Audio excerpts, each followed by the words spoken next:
Setelah baku hantam Dosuan melawan Dewa Binatang memasuki mode serius, dengan Dosuan akhirnya memunculkan kemampuan badas pedang Jusian Sekte King Yun. Perubahan badas pun segera dialami Dosuan dengan penampilan rambut terurai maupun wajahnya mengalami perubahan sangar, sehingga buahnya pun bersiap meluncurkan serangan badas pedang Jusiannya. Namun sebelum kita mengetahui tentang bagaimana sih kelanjutan baku hantam badas antara Dosuan dan Dewa Binatang, ini pun kita akan kembali lagi ke TKP Xiaopan dan Jingyu berada. Yang mana kali ini Xiaopan pun dengan barbar terus memukuli wajah Jingyu, mencoba menyadarkannya dalam situasi pertarungan antara mereka.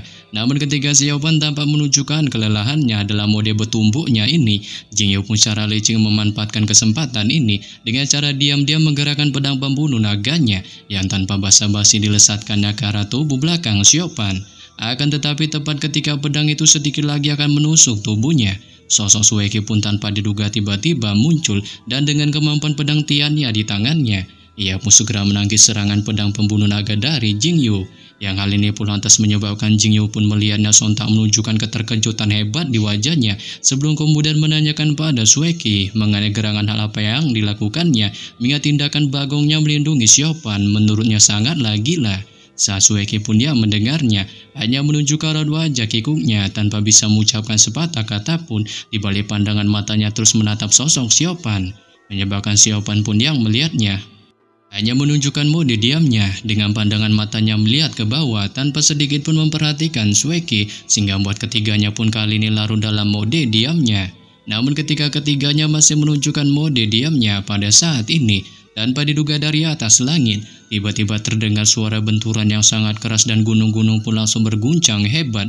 Dengan ketika pandangan ketiganya menatap ke langit, mereka pun menemukan fenomena aneh formasi pedang Jusian, sebab saat ini hanya pedang utama yang tersisa, tapi kekuatan yang terkandung di dalamnya nyatanya melampaui seluruh pedang di langit, dan cahaya putih menyala yang terus menguat dari kumpulan cahaya berkumpul di tubuh Dosuan melesat ke pedang utama, membuat seluruh warna pedang berubah dari 7 warna menjadi 1 kilo warna putih cerah, tampak seperti pedang liar yang akan menembus langit. Serta di tengah fenomena aneh formasi pedang Jusian ini, sang Dewa Binatang pun yang kali ini melayang di atas awan, mengawasi pedang surgawi yang seharusnya tak muncul di dunia panah ini. Di balik wajah ganasnya memperlihatkan sedikit jejak kepanikan, dan di hadapan tatapan penuh harapan puluhan ribu orang paksi aliran kebenaran. Di tengah sorak-sorai kegembiraan yang tak terkendali, pedang raksasa Jusian itu pun perlahan bergerak melesat ke arah Dewa Binatang, sehingga mengakibatkan gas hitam di sekitar Dewa Binatang perlahan menghilang, dan ia terpaksa mundur beberapa meter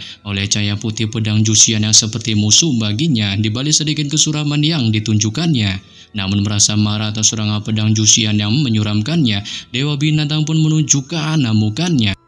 Saat dengan mode siluman iblis kepala 3 yang kali ini ditunjukkannya, ia pun melesat berhadapan langsung untuk menangkap pedang Jusian, sehingga mengakibatkannya pun berada dalam tekanan besar, yang bahkan di bawah tekanan pedang Jusian, sosoknya pun makin lama makin mengecil. Tapi karena suatu alasan, seakan-akan benturan itu pun menguras tenaganya. Terlebih lagi sering menyusutnya tubuh Dewa Binatang, pedang Jusian yang besar itu pun juga ikut mengecil. Hanya saja gelombang kilau cahayanya masih tetap terang dan menyilaukan, sampai pada akhirnya ketika keadaan terus berkanjut, tubuh sang Dewa Binatang pun akhirnya mengecil kembali ke dalam wujud manusia biasa. Di balik penampilan suramnya dengan kepucatan hebat yang ditunjukkannya, dan yang lebih penting lagi, hampir pada saat yang sama ketika gas hitam yang menyelimuti Dewa Binatang menghilang, pedang Jusian pun juga menghilang, tapi kumpulan cahayanya masih membeku di depan Dewa Binatang, berubah bentuk menjadi pedang kuno Jusian terbuat dari batu yang tertancap menusuk dadanya.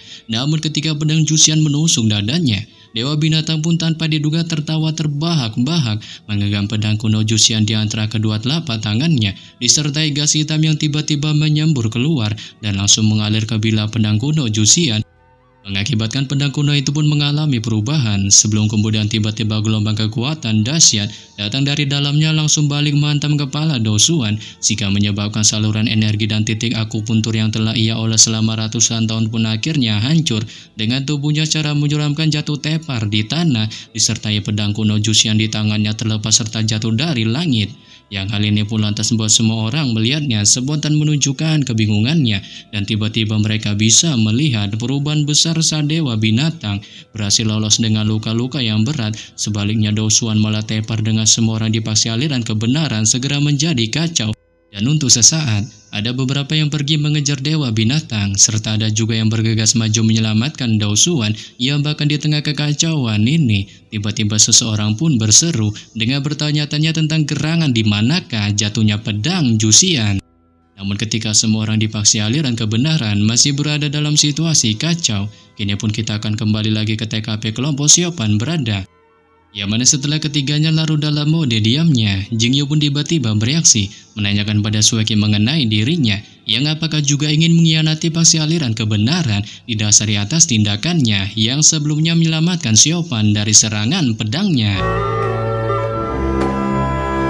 Setelah mendengar pertanyaan dari Jingyu, Sueki pun lagi-lagi hanya menunjukkan mode diamnya dan hendak membuka mulutnya untuk berbicara, tapi menoleh dan menatap Siopan. Ia pun akhirnya memilih untuk tak mengatakan sepatah kata pun. Yang hal ini pun lantas menyebabkan Siopan melihatnya hanya menunjukkan raut wajah dinginnya sebelum kemudian memutuskan untuk berbalik pergi meninggalkan keduanya. Akan tetapi tepat baru saja Siopan hendak akan pergi, sebuah pedang pun tiba-tiba jatuh dari langit, tertancap di sebuah batu besar di depan mereka, yang ternyata itu merupakan pedang kuno Jusian. Oleh sebab itu setelah kemunculan pedang kuno Jusian, tiganya pun dengan terpana terus mengamatinya, sebab mereka tahu pedang kuno ini merupakan bila panjang yang menyangkut banyak kejadian hebat di masa lalu, dan juga merupakan pedang legendaris yang menentukan nasib banyak sekali manusia di pasti aliran kebenaran.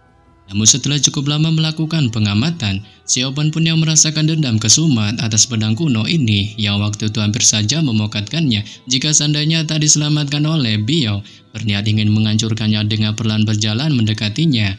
Tapi di sini Sueki pun yang melihatnya segera menghentikannya dengan menyuruhnya untuk tak mengambil pedang kuno itu, sebab itu merupakan benda milik pasti aliran kebenaran, dan juga menyarankannya untuk segera pergi. Mengingat pasukan aliran kebenaran di depan gunung akan segera datang, serta jika ia pergi sekarang, kemungkinan dirinya dipastikan masih akan bisa selamat.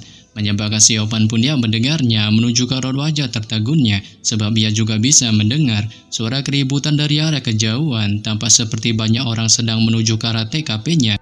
Belum lagi pedang kuno Jusian ini merupakan senjata surgawi tak tertandingi, dan setelah mencari di seluruh medan perang di garis depan, mereka kemungkinan tak akan dapat menemukannya. Memungkinkan mereka akan berbondong-bondong mencari di belakang gunung Qingyun. Tapi demikian Siopan pun memilih untuk mengabaikannya dan bergegas menuju ke arah pedang Jusian untuk meraihnya. Namun tepat ketika Siopan akan meraih si pedang, Jingyu pun mencoba menghentikannya dengan cara barbar melesat meluncurkan serangan pedang pembunuh naganya. Yang hal ini pun lantas menyebabkan Siopan melihatnya hanya bisa meladeninya dengan meluncurkan serangan tongkat penyerap jiwanya, sehingga mengakibatkan buah kuantam brutal antar keduanya pun segera terjadi. Ya, bahkan keduanya bertarung bagaikan pertarungan hidup dan mati, dengan Sueki menyaksikan dari samping mengamati dengan seksama tanpa bisa sedikit pun berbuat apa-apa, di balik matanya tanpa sadar memancarkan jejak kekhawatiran. Namun tepat ketika keduanya tampak akan binasa bersama, tubuh Siopan pun tiba-tiba menghilang di tempatnya bagaikan ilusi, dan ketika Jingyu menoleh ke arah belakang, ia pun menunjukkan kepanikannya melihat sosok hitam Siopan tampak seperti jurik muncul di belakangnya dan bergegas menuju ke arah Sueki mencoba untuk menyerangnya. Ya, bahkan dia tak tahu tentang teknik ilusi apa yang ditunjukkan Siopan, sebab kekuatan semacam ini tentu saja bukan berasal dari sekte Qingyun, kuil Tianyin, maupun juga belum pernah terlihat sebelumnya di sekte jahat, dikarenakan penampilannya kali ini mengalami perubahan hebat dengan seluruh tubuhnya benar-benar berbeda dari sebelumnya, dan tanpa diduga dipenuhi dengan energi hitam iblis yang menakutkan, serta wajahnya menunjukkan rasa sakit yang tak jelas, tampak berada pada level yang jauh lebih tinggi dari sebelumnya. Tapi lain halnya dengan Sueki, ia pun mengetahui teknik kemampuan yang dimunculkan Siopan ini bernama Tiansu, sebab ketika mereka berada di pohon surgawi di reruntuhan besar barat waktu itu, ia dan Siopan sama-sama pernah melihat teknik Tiansu jilid ketiga yang penuh teka-teki ini, serta dengan tingkat bakat alami yang jauh lebih tinggi daripada Siopan. Ia nyatanya telah lama menghafal teknik ini di dalam hatinya. Ya, meskipun teknik Tiansu ini aneh dan tak terduga, tapi di antara baris-barisnya terdapat semua kebenaran hebat yang luar binasa. Hanya saja keterampilan semacam ini tak dapat diberitahukan kepada orang luar, sebab ia tak pernah memberitahu siapapun. Lagi pula yang ia lihat hanyalah volume ketiga, dikarenakan bagian sebelumnya dan selanjutnya hilang, terutama teknik Tiansu volume pertama prinsip-prinsip umum. Namun menghadapi serangan teknik Tiansu dari Siopan, Sueki pun mencoba melesatkan pedang tiannya yang segera menusuk bahu Siopan. Tapi ketika tertusuk pedang tiannya dari Sueki, Siopan pun sama sekali tak mengalami rasa sakit, melainkan ia malah meluncurkan serangan tongkat penyerap jiwanya yang langsung memunculkan sejumlah bola cahaya untuk mengitari Sueki, sehingga ambuannya pun kali ini mengalami kepucatan dan merasakan seluruh darahnya terombang-ambing tanpa hampir meledak keluar dari tubuhnya, yang mengakibatkannya pun tak kuasa jatuh gubrak di tanah. Oleh sebab itu, setelah menyingkirkan Sueki di balik tawa terbak-bak yang ditunjukkannya tanpa seperti halnya orang gila, Siopan pun mencoba mencengkeram gagang pedang itu dengan tangan kirinya dan tangan kanannya menggenggam tongkat penyerap jiwa. Tapi ketika memegang pedang Jusian, Siopan pun mengalami perasaan akrab dengan si pedang kuno dan sontak tiba-tiba terkejut menemukan pedang Jusian ini sebenarnya tampak sama persis seperti tongkat penyerap jiwanya yang bisa menyerap darah sejumlah makhluk hidup.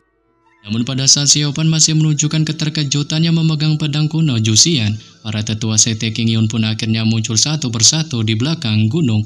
Tapi ketika mereka melihat pedang kuno Jusian ada di tangan Siopan, raut wajah mereka semua langsung mengalami perubahan.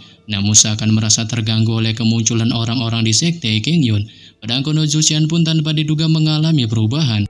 Saat bilah aslinya kali ini tampak sedikit mengembang, dan di dalam celah itu, cahaya merah redup perlahan memancar keluar, seolah-olah darah yang telah dihisapnya menjadi hidup, mulai berputar-putar jauh di dalam bilah, sehingga semua orang pun menunjukkan keheranannya, dan siapapun dapat melihat perubahan pada pedang kuno Jusian.